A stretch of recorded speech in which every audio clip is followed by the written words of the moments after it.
Oh, what a day. That's the center panel, right? Yeah. Got 3 panels off, me and Brandon.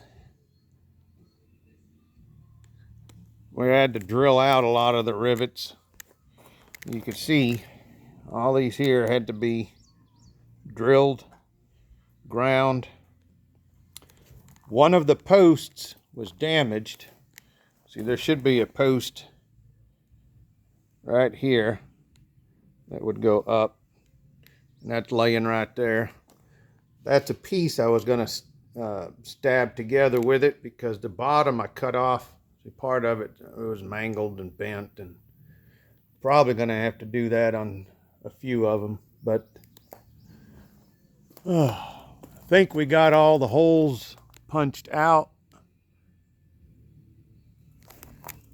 So now I had to trim this panel. I cut the top because it's going to go under the lip and you won't see it. So that piece will end up being for the belly boxes on the other side. So we drilled a pilot hole. Now it's time to see if we can't get this thing up. First panel.